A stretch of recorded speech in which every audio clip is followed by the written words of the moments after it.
Actually banking সেক্টরে এত বড় ধস এবং ব্যাংকিং সেক্টরটাকে লুট করা হয়েছে। কিছু লোক এটাকে ইচ্ছাকৃতভাবে নিজেদের লাভবান হওয়ার জন্য এই ব্যাংক সেক্টরটাকে লুট করেছে। আপনি দেখেন এতগুলো ব্যাংক ডিফল্ট করতেছে। এটার কারণ হলো ব্যাংকের হাজার হাজার লক্ষ লক্ষ কোটি টাকা এই বিভিন্ন বড় বড় বিজনেস হাউসগুলো লোনের নামে নিয়ে এগুলা নিজেদের পারিবারিক ব্যবসা বাণিজ্য, নিজেদের বাড়ি গাড়ির জন্য, বিদেশে বাড়ি করার জন্য এগুলা ব্যবহার করেছে। তাতে করে আমাদের অর্থনৈতিক সংকট প্রকট আকারে ধারণ করেছে। এখন ব্যাংকে যদি টাকা না থাকে আমি টাকা পাবো কোথায়?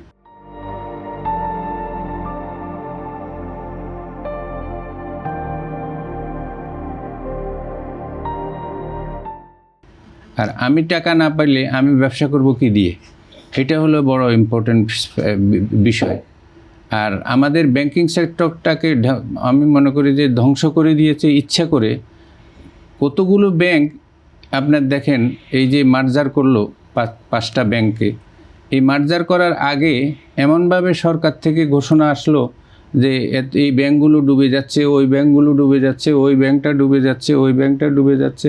এইভাবে একটা হুঁশিয়ারি দিতে দিতে এমন হয়েছে যে ওই ব্যাংকগুলোর কাছে মানুষ ডিপোজিটও রাখে না, ওই ব্যাংকগুলোর থেকে টাকা পয়সা উইথড্র করে নিয়ে গেছে। অ্যাজ এ রেজাল্ট হয়েছে কি, তাদের যে ব্যাংকগুলোতে ল্যান্ডিং করা ছিল, বিভিন্ন জায়গায় বিনিয়োগ ছিল, সেই বিনিয়োগগুলো আর ফেরত আসতেছে না, নতুন করে তারা ডিপোজিটও নিতে পারছে না। অ্যাজ এ রেজাল্ট ইকোনমিতে একটা বড় রকমের ধাক্কা আসছে।